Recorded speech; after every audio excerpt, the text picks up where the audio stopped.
My name is Sebastian, and I'm here to talk about Gone Home and how some of the depictions of LGBT themes in the game might actually not be helpful to the discourse surrounding LGBT issues.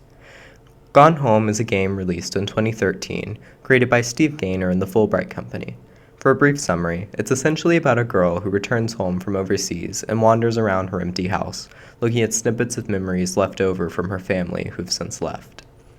The game was highly praised for its depiction of the relationship between Lonnie and Sam, the protagonist's sister.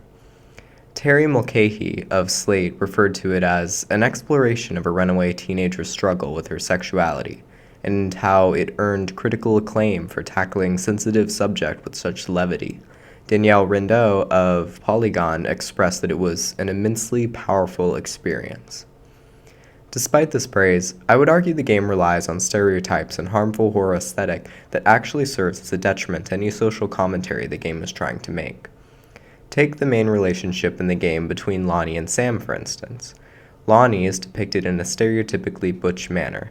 In butch bottom, femme top, butch is defined as one expected to be tough, to be a leader, to take care of and protect others, not to cry, not to date other butches, to be sexually dominant, and to take care of chores designated as men's responsibilities. In other words, butch fulfills a masculine role in a relationship, to define it in heteronormative terms. Lonnie embodies the role of butch in several ways. She is a member of JRTC and has apparently dreamed of joining the army since she was 12 years old, according to the game, and plays stereotypically masculine games such as Street Fighter, a game that features scantily clad women and overly masculine men engaging in physical combat. Femme, the counterpart to butch, is someone who is much more passive and stereotypically girlish. Sam doesn't quite fit into the strict dichotomy, but she is depicted as a more feminine than Lonnie and more passive by comparison. She frequently feels uncertain of herself around girls and shyly engages with Lonnie at 7-Eleven while she is playing Street Fighter.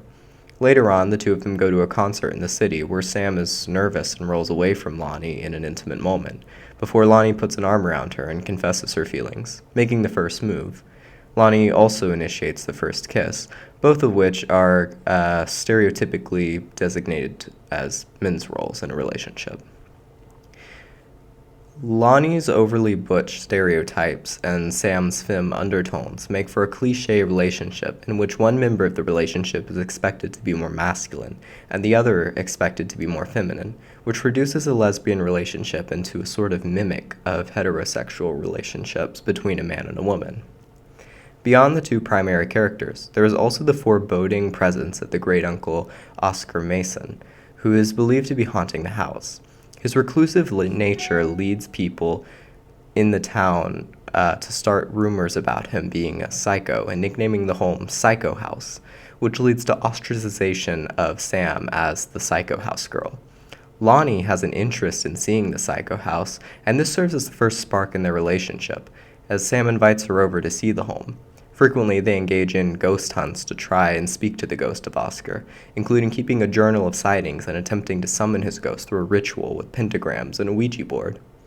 Oscar brings the two of them together, both initially and over time. Oscar, however, also falls into a deeply harmful stereotype about gay men. Oscar is revealed through tiny snippets in the game to be an abuser toward Terrence, Sam's father. This subtext is sprinkled in various ways, including a letter from Oscar in the basement expressing he's committed some sort of transgression that resulted in his own kin abandoning him, leading him to want to be treated as a human again, despite being a wretch. He's removed all temptation and sacrificed to prove his commitments, presumably a reference to him selling the pharmacy who worked to keep himself from temptations of children getting soda at the pharmacy. Across from the safe this letter is contained in, there is a place for measuring the height of children, which abruptly stops when Terrence is 12 in 1963. Terrence is also grossly homophobic, denying his daughter's sexuality potentially as a result of this abuse. In Homosexuality in Media, we see gay men are frequently portrayed in media as predators and sex-crazed, particularly toward children.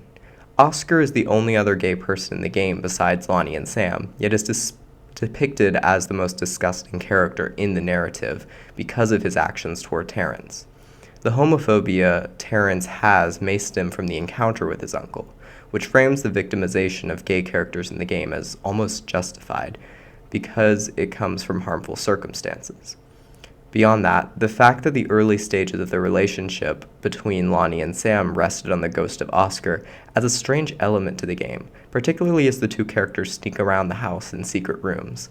These secret rooms become a representation of the closet, where gay people feel they need to hide lest they experience retribution from homophobic people. But it also becomes a closet for the pedophile in the game, as it is likely these hidden rooms were where the molestation occurred. Mixing the hidden sexuality and hidden pedophilia is a questionable choice that intermixes the two and further associates the harmful acts of child abuse with the completely normal acts of homosexuality. Beyond equating the two closets, the game also takes on a horror aesthetic. The game features ominous music, a massive dark house that wouldn't be out of place in a 1950s horror movie, and gameplay similar to Amnesia, The Dark Descent, or Slender, which focus on exploration and discovery of things around the world in the game rather than tangibly winning the game in a conventional sense. Many of the games in 2013 were set in the horror genre and became popularized through YouTube personalities playing the game. The horror atmosphere of Gone Home leads the player to assume they are playing a horror game. Multiple times in the game, there are footsteps in the house, pentagrams are scattered around, and what appears to be blood is on the bathtub before we find out it's actually hair dye. As the player explores the landscape of the game and explores the mystery, it's revealed the secret isn't anything supernatural, tied up in murder, or anything horrific at all, but in fact, the secret of the house is that two girls in the game are lesbians and dating each other in secret. On another level, the foreboding secret is that Oscar is gay, in the sense that he lets out his abusive tendencies on a member of the same sex anyway. The game presents lesbianism as something related to this horror. It's the horror of the house, the horror of the game, the mystery of the entire storyline. Despite taking this scary aesthetic, the game is about sexuality, the juxtaposition of which paints homosexuality as perhaps something to be feared in the way the supernatural would be feared. Supernatural elements also happen to have historically been used to depict lesbians in a negative way, which is carried over in the game by attempts by the main characters to use rituals to contact ghosts in the psycho house, such as drawing pentagrams. Witchcraft is linked to anti-normative behavior, with media depictions like The Wizard of Oz featuring witches with a pointy hat, boots, and claw-like nose of a phallic quality, according to Wilkinson. Often these witches were depicted in a hypersexual way, but also have elements of masculinity to give the subtext that they were lesbian and therefore to be feared and ostracized. Gone Home depicts the main gay relationship in a positive way in a landscape that is often otherwise harmful to the LGBT community, as seen barely a year later in 2014 with the early stages of Gamergate and the hostility the community felt toward women and sexual minorities.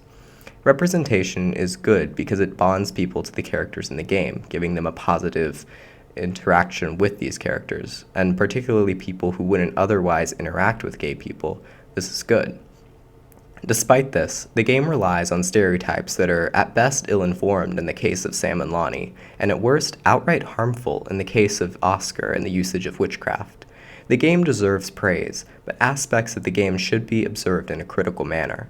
Moving forward, games need to think seriously about the depiction of LGBT themes so as not to perpetuate these stereotypes and risk cutting down social commentary. The horror aesthetic is problematic, both because of the historical depiction of lesbians as witches to be feared, and because it misleads the player into assuming the secret of the game will be something horrific, and in fact, it's just lesbianism. The stereotypes of the game can also be problematic because it perpetuates ideas about the LGBT community, which is not necessarily positive. Overall, games should do more to challenge these stereotypes moving forward. Thank you and have a good day, everyone. Here's my Works Cited page.